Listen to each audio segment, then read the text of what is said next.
ඔන්නේ ඉතින් අපේ රටේ ඈත පිටිසර ඒ වගේම හරිම ලස්සන ගමක ගමරාල කෙනෙකුයි එයාගේ ගමහාමිනේ ජීවත් වුණා. දවසක් ගමරාලටයි ගමහාමිනේටයි පිට්ටු කන්න ආසාවක් ඇති වුණා. දරු මල්ලු දීගතලා දීලා නිදහස් වුණාට පස්සේ ගෙදර තනි වෙලා හිටපු මේ දෙන්න දෙමහල්ලෝ හිටියේ කිරි පෙනී වගේ. පිට්ටු කන්න ආසාවක් ඇති වුණාට පිට්ටු තම්බන්නේ කොහොමද? පිට්ටු බම්බුවක් එපායේ පිට්ටු තම්බන්න. මෙහෙම කියපු ගමහමිනේ ගමරාලගේ මූණ දිහා බැලුවේ පිට්ටු කන්න වෙන්නේති වෙයිදෝ කියන හැඟීමෙන්. ඕකත් මහ කාර්යයක් යහමිනේ. අහල ගමේ ගමරාල ළඟ තියෙනවනෝ ඈ පිට්ටු බම්බුවක්. මං එහුන් යන්න ඇවිත් දෙන්නම්. ඉතින් ඕක ගේන්න ඔය ඇත්තෝ තකහණියම අල්ලපු ග්‍රමට යන්න එපාය. ඊට වඩා හොඳයි පිට්ටු නොකා ඉන්නවා. පිට්ටු ටික තැම්බෙනව නම් ඕකත් මහ කාර්යයක් යහමිනේ. ඔය අඩුමු කුඩුමු ටික ඔය හරි කරගන්න එකයි ඇත්තේ. මම හැන්දෑ කොරේ බම්බු යන්න එන්නම්. ඔන්නේ ඉතින් පිට්ටු බම්බුවක් හොයාගෙන එන්න ගමරාල ගමහාමිනේට පොරොන්දු වුණා. ගමහාමිනේ කුරහන් ටික හේම අඹරගෙන අඩුම කුඩුම ටික අඩුපාඩු නැටිව සූදානම් කරගත්තා. පිට්ටු තම්බන්න ගියාම ලිපට යහමින් දරහෙම ඕන නිසා ගමරාල දර ටිකකුත් හාමිනේට සූදානම් කරලා අහල ගමේ ගමරාලගේ ගෙදරට ගිහින් පිට්ටු බම්බුවත් එන්න ආවා. ඔන්න ඉතින් උදෑ නැක්කෙම ගමරාලයි ගමහාමිනේ එකතු වෙලා පිට්ටු තම්බලා බොහොම ආසාවෙන් රස බැලුවා. යසාගේ ඇති පිට්ටු ටික නේද අපේ ඇත්තෝ? අනේද කියන්නේ යසාගේ ඇති පිට්ටු ටික. පිට්ටු නම් කාපි. දැන් කවුද පිට්ටු බම්බුව ගෙනihin දෙන්නේ? ලෙහිසි පහසු දුරක් දීතින් යන්න තියෙන්නේ. අල්ලපු ගමටම යන්න එපාය. අල්ලපු ගමටම ගෙහුම් පිට්ටු බම්බුව ගෙනාවේ ඔහෙමනේ. ඔහෙම ගෙනහුන් දෙන එකයි ඇත්තේ. මම ගෙනාව නම් ගෙනහුන් දෙන්න ඕන ඔහෙනව. ගමරාල මෙහෙම ඇහුවේ පිට්ටු කාලා බඩ පුරෝගෙන වැල්ලෙන්දේ හාන්සි වෙලා ඉන්න ගමන්. මම මොකටද ගෙනියන්නේ? ඔහේ බම්බුව ගෙනාවට මම නොව පිට්ටු තම්බුවේ. ගේන එකත් මහා කාර්යයක් ඈ. පිට්ටු තම්බන තරම්. ඔහෙම ගෙනහුන් දෙන එකයි ඇත්තේ. ගමහාමිනේ මෙහෙම කිව්වේ මූණත් ටිකක් බුම්මාගෙන. යකාගේ කතාවක් නෙවෙයි මේක. පිට්ටු බම්බුව ගෙනාව විතරක් නෙවෙයි. මම දර ටිකත් හරි කර දුන්න නෙවෙයි. කුරහන් අඩක් විතර ඇඹරුවෙත් මම. මම නම් ඕක ගිනේ හුද්දෙන්නේ නැහැ. ඔහේ තමයි ඒක කරන්න ඕනේ. ඔන්න ඉතින් ගමරාලත් පුංචි පහේ ගෝර නාණ්ඩුවක් දැම්මා. කොහොම හරි ගම දෙමහල්ලන්ගේ මේ කතාව බොහෝම දුර දිග ගියා. හොඳා. දැන් ඕකට අපි රණ්ඩු සරුවල් වෙලා හරියනවාය. ඕකට ටිකක් ඔලු ගෙඩිය පාවිච්චි කරලා වැඩක් කරනවා නම් තමා හොඳ. මන් එහෙනම් ඕක තේරුම් බේරුම් කරගන්න උಪ್ಪර වැට්ටියක් කියන්නම්. ඔහෙයි මායි දෙන්න ඕම් මේ ජාමේ ඉඳලා කතා බහ නොකර ඉඳිමු. ඔහේ ඔය දොර මුල්ලේ මම මේ දොර මුල්ලේ. ඕන් මුලින්ම උගුර ඇඬෙව්වේ ඇත්තා තමයි. පිට්ටු බම්බුව ගෙනහුන් දෙන්න ඕනේ. අපූරු උපදේශේ. මමත් මනාපයි ඒකට. ඕන් එහෙනම් මම ගියා මේ දොර මුල්ලට. ඔයත්ති අර දොර මුල්ලට රිංගන එකයි ඇත්තේ. ඔන්න ඉතින් ගමහාමිනේ ගමරාලයි දොරමුළු දෙකේ හිටගත්තා. කිසිම හාවක් හුවක් නැහැ. මොකෙන් මොක වුණත් වචනයක්වත් කතා නොකර ඉන්න දෙමහල්ලොම හිතාගත්තා. ඔන්න ඉතින් මේ අතරේ අහල ගමකට දීග ගිහින් හිටපු ගමදූ කාලෙකින් අම්මා අප්පා දැක ගන්න බැරි වුණු හින්දා පුංචි පහේ කඩමල්ලක් බැඳගෙන කැවුම් කිරිබත් උයාගෙන ගම ගෙදරට ආවා. අම්මත් නෑ අප්පොච්චත් නෑ. ගෙදර දොර තායි ගාලා ඇර දාලා.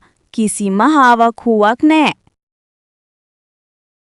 ගමදූ අඩුම කුඩුම ටික ගෙයින් තියලා බර හැම හැල්ලු කරගෙන කෑ ගගහ ගේ පුරායි වත්ත පුරායි හක්කොලන් කොලේ අම්මා අප්පා හොයාගන්න හිතාගෙනයි. මොන අම්මප්පෙක්ද? ඔහේ ඇති මොකෙක්වත් නෑ. කොහෙවත් ගොහින්ද මන්දා. හපොයි දෙයියනේ. හොර හතුරෙක්වත් මේ උන්දලට වින්න හියක්වත් කැටලද? කොහේ අතුරුදහම් වුණාද මන්දා? ගමදූට හොඳටම බය හිතුණා. ගමදූ අඬා එහා මෙහා ඇවිදින්න ගත්තා. ඒක අහපු අහල පහල උදවියත් ගමජෝඩුව හොයන්න උදව් වුණා.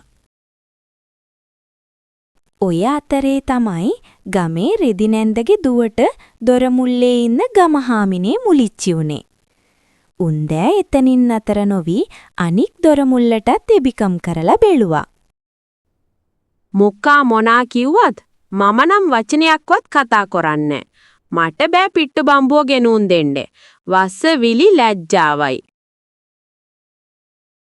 ඔන්න ඉතින් මෙහෙම හිතපු ගමහාමිනේ අතපයත් වකුටු කරගෙන කටත් තද කරගෙන දොර මුල්ලේ කිසිම හාවක් හූවක් නැතිව හිටියා.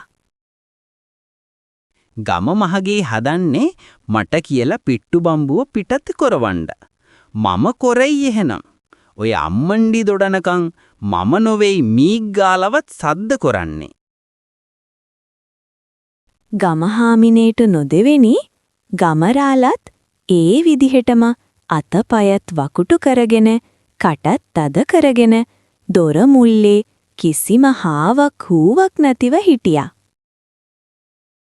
ගමදූ කොච්චර කතා කෙරුවත් ගමරාලයි ගමහාමිනේ කතා කෙරුවෙනම් නෑ. කිසිම හාවක් හූවක් නැතිව ඔහේ බලාගෙන හිටියා. ඒ විතරක් නං නෙමෙයි අහල පහල උදවියත් මේ දෙන්න කතා කරවන්න මොන විදියේ උප්පර වැට්ටි කෙරුවත් ඒ එකක්වත් හරි ගියේ නං නෑ. අනේ සීවරන් දෙයියනේ, අපේ අප්පුච්චාටයි අම්මණ්ඩිටයි මේ මොන සංගතියක්ද උනේ? යසට හිටපු ඇත්තෝ නේද මේ?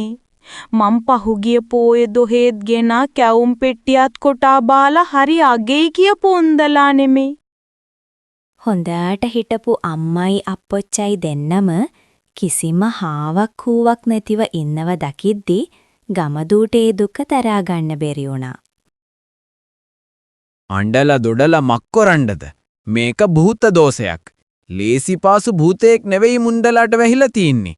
විංගහින් දේවාලයකට ගිහුන් සාත්තරයක් අහලා යකුමක් නටවන එකයි දෙන් කරන්න තියෙන්නේ.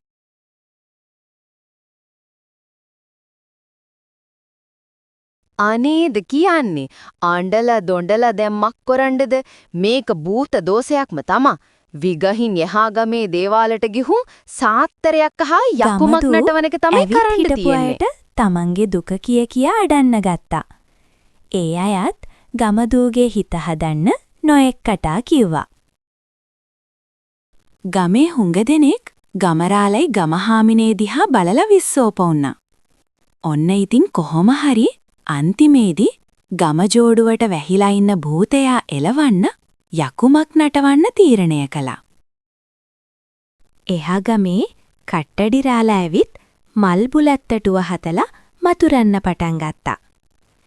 ඇවිත් හිටපු හැමෝම ගමරාලටයි ගමහාමිනේටයි වැහිලා ඉන්න භූතයා එලවන යාගයට දායක වුණා. පහුවෙනිදා උදෑනෙක්කෙම වෙනකම්ම යාගය කරපු කට්ටඩිරාලා මේ දෙන්නගේ දෝෂේ හොඳ වෙන්නෙම නැති තැන පන්දමකුත් අරගෙන නටන්න පටන් ගත්තා.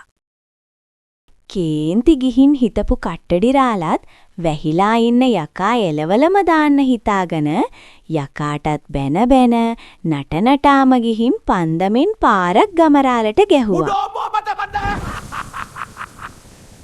බුදු අම්බෝ ගහන්නපෝ මට පිට්ටු බම්බුව ගෙනියන්න බැරියෝ. ඔන්න ඉතින් හොදටම බය වුණු ගමරාලත් මෙහිම කියාගෙන දොර මුල්ලෙන් එළියට පැන්නා. ඒත් එක්කම ගමහාමිනේත් දොර මුල්ලෙන් එළියට පැන්නා. ඔහේ තමයි ඉස්සර වෙලා කතා කොලේ. මං නෙමෙයෝන්. පිට්ටු බම්බුව ඔහේ තමයි ගෙනහුන් දෙන්න ඕන. මෙහෙම කියපු ගමහාමිනේ මහා හයියෙන් hina වෙන්න පටන් ගත්තා.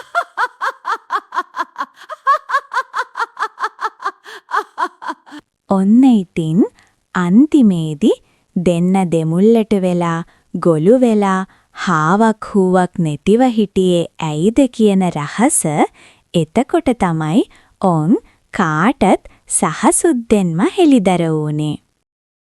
ඔන්න ඉතින් මේ දේවල් කොහොමින් කොහොම සිද්ධ වුණත් ගමරාලට පිට්ටු බම්බුව ආපහු ගෙනිහින් දෙන්න නම් සිද්ධ වුණා. ඔන්න ඉතින් අද කතාව මෙතනින් අවසන් කරනවා. අපි ආයෙත් තවත් ජන කතාවකින් නැවත හමු වෙමු. ඔන්න ඉතින් අමතක නොකර මේ කතාව ගැන ඔයාලගේ අදහස් අපට කියන්න.